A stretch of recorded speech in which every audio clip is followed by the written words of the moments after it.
All rigged. Lakers fans, let's dive into the situation because we are officially in the final countdown. We are 10 days away from the trade deadline, and that means everything in the league is on the clock. The deadline is February 5th, and as of the 27th of January, we are at that point where things either start happening or they stay here. The next 10 days are going to tell us everything. We should expect a move, or we should be prepared for the possibility that nothing happens at all. Either way, we are getting our answer soon, and that's the exciting, and nerve-wracking, part of this trade. Now this is the ramp up period. This is when the noise begins, when the rumors start flying, and when teams begin to test the waters. But so far, it has been mostly clear. Outside of a few small moves that didn't really shake the league, nothing major has happened. The bigger issue is that asking prices are still absolutely wild. Every day it feels like there's a new player that teams are trying to trade, and the asking price is just insane. It's like, oh, you want that guy? Well, give me 5 first-round picks. And that is the reality we are dealing with. The market is completely inflated right now, and that makes it hard for the Lakers to make a move, even if they want to. The Lakers might actually be in a position where they can't pull off a trade because the asking prices are simply too high. That's a scary thought because we all know how much they want to improve this roster, but they are going to have to navigate this mess. They have to figure out a way to make something work, and they have to do it while the market is still ridiculous. But at the same time, we don't know what's happening behind closed doors. Rob Pelinka could be cooking up a deal in silence, and we might not know until it actually hits the news. In fact, it isn't really possible that while we are talking about this, he could already be finalizing something. The Lakers could make a move at any moment, and that uncertainty is part of what makes this deadline so intense.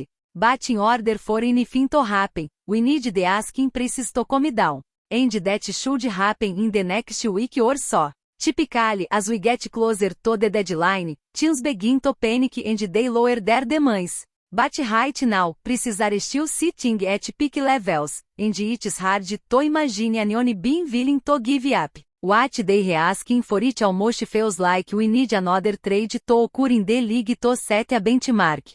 Right now, the only real trade that has happened that sets a standard is the Trae Young trade. And that one has caused a lot of chaos in the market. When the Trae Young trade happened, I remember thinking, is this the new norm? Is this the going rate now? Because it is a trade that makes you stop and think. You look at Trae Young's accomplishments, you look at the fact that he is still in his prime, and you ask yourself how a player like that goes for a first-round pick. Then you look at the players that teams are targeting, and you think, wait, those guys are not even close to that level. So it creates this weird dynamic where teams start to compare their own players to Trae Young, and they begin to justify asking for ridiculous returns. And that's where the chaos starts. But the other side of the argument is that the Trae Young trade is an outlier. It was a unique situation. Atlanta needed to move his contract, and the Wizards took advantage of that.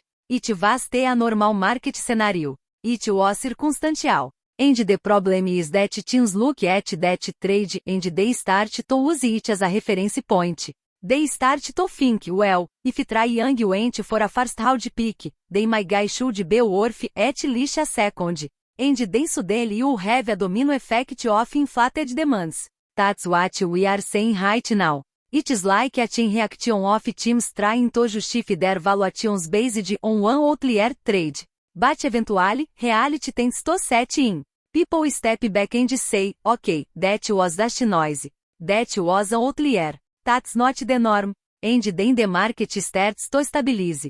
The problem is, we haven't reached that point yet. We need another trade to happen. Ideally a trade that makes sense and sets a reasonable benchmark. Something like an Idoma trade, or a trade for a player comparable to Keon Ellis, where the price is not completely out of control. If we see a deal like that go through for a second-round pick or 2 second-round picks, then suddenly the market has another reference point.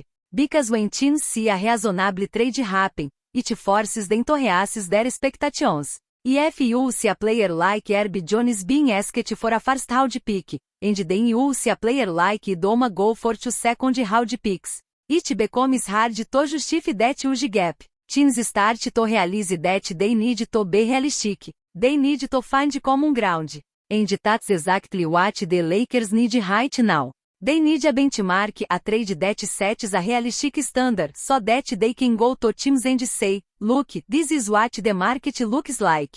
This is what makes sense. The best case scenario is that the Lakers themselves make that benchmark trade.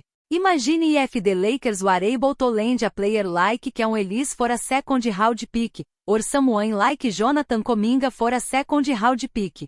That would be huge. It would set the tone. It would give the Lakers leverage. It would make it easier for them to negotiate with other teams because they would have a real example of what the market is doing. But we need something like that to happen, because right now, the market is just too noisy. The good news is that nothing has happened yet, which is actually a little reassuring. If the rest of the league was making deals left and right, and the Lakers were just sitting on their hands, then we would be worried. We would be asking why they didn't make a move. We would be looking at players going for second round picks and thinking, why didn't the Lakers do that?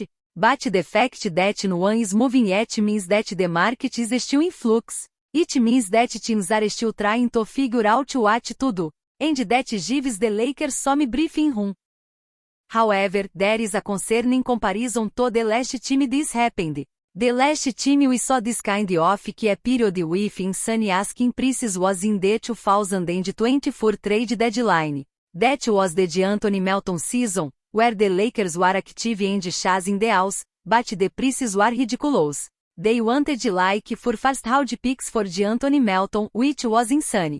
And then in the offseason, he ended up being traded for far less because teams realized that they could to get the value they thought they could.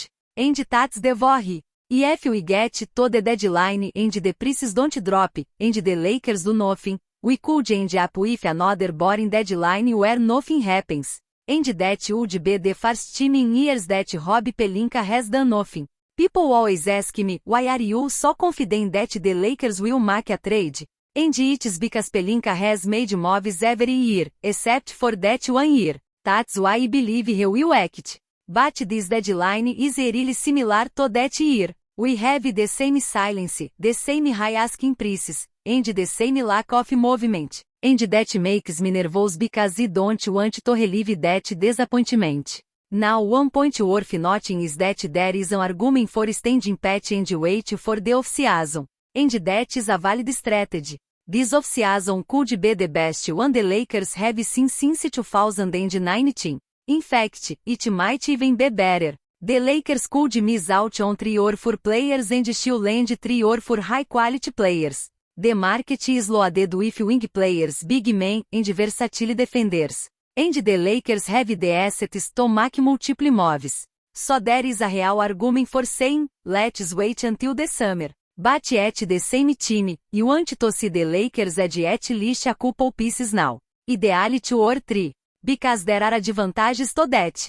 You could add a player like Keon Ellis, and yes, he might leave in the offseason, but he is not likely to. He would be joining a Lakers team with a chance to contend, playing alongside talented young stars, and the opportunity to chase a championship. Most players do not leave the Lakers unless they are forced to. The Malik Monk situation was different because it was a 1-year prove-it deal. He was always going to move on. But most players stay because the Lakers brand is strong.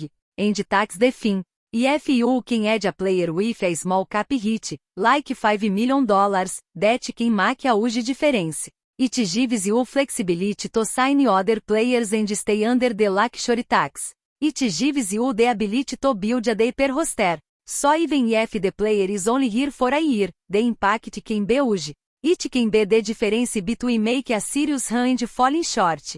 So, back to the question we asked you at the end of the last segment. What do you think the Lakers should do in these next 10 days?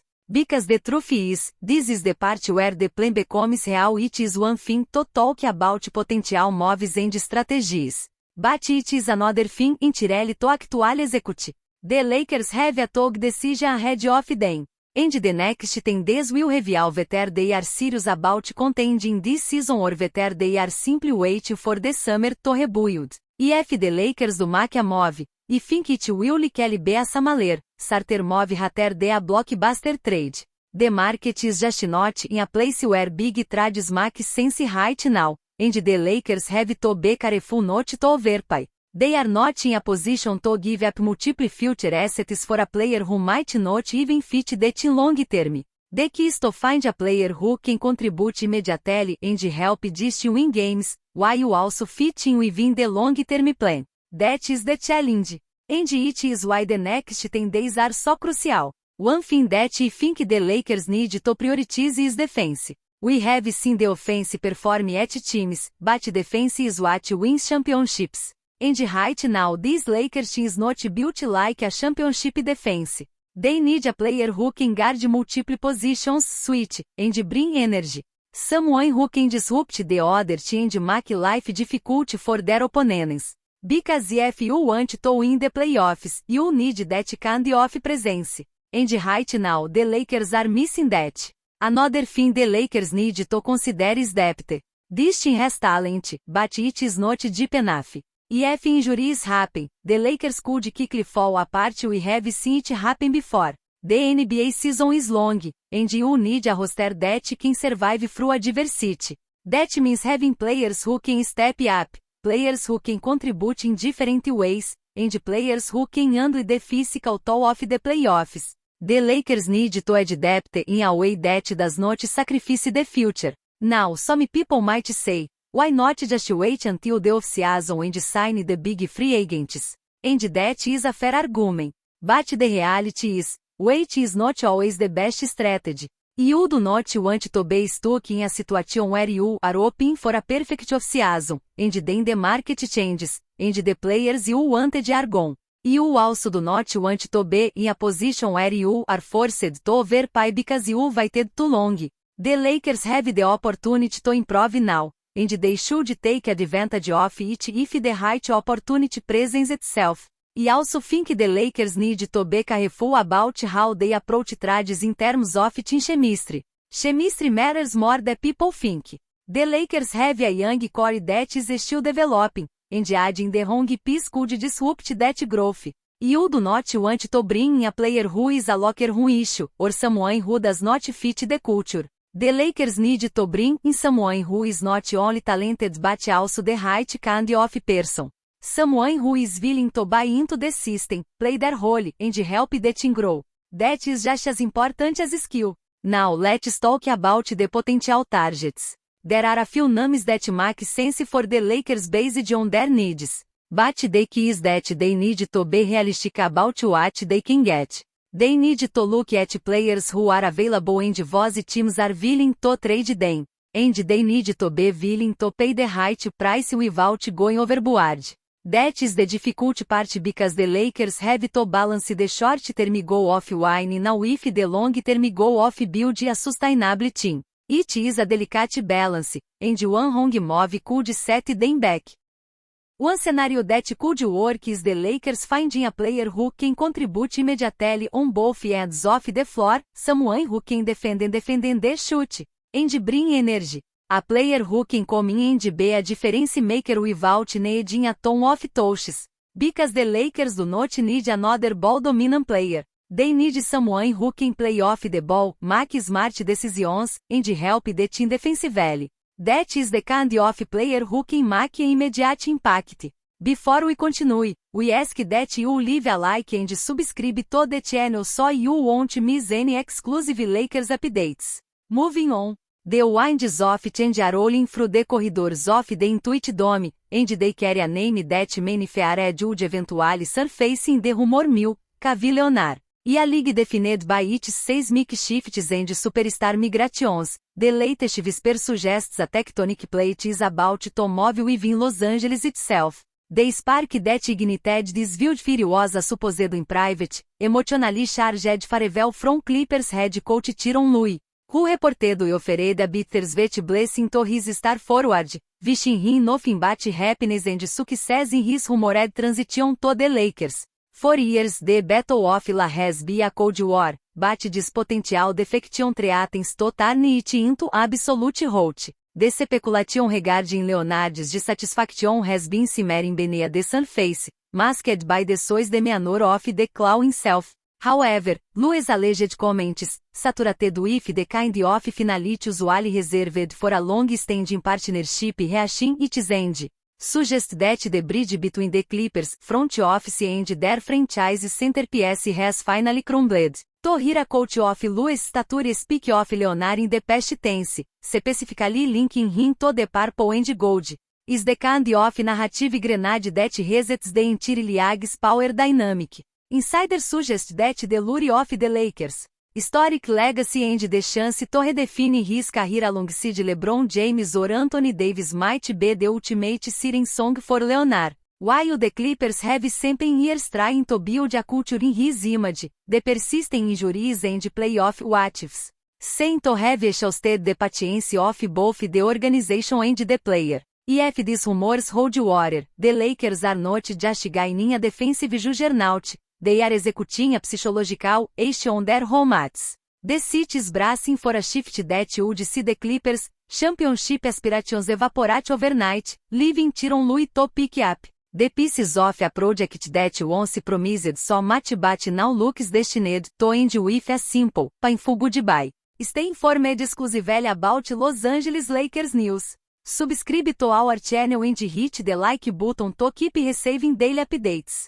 Also, share your opinion on the news in the comments, as your contribution is crucial for the Lakers. Stay tuned for the next video.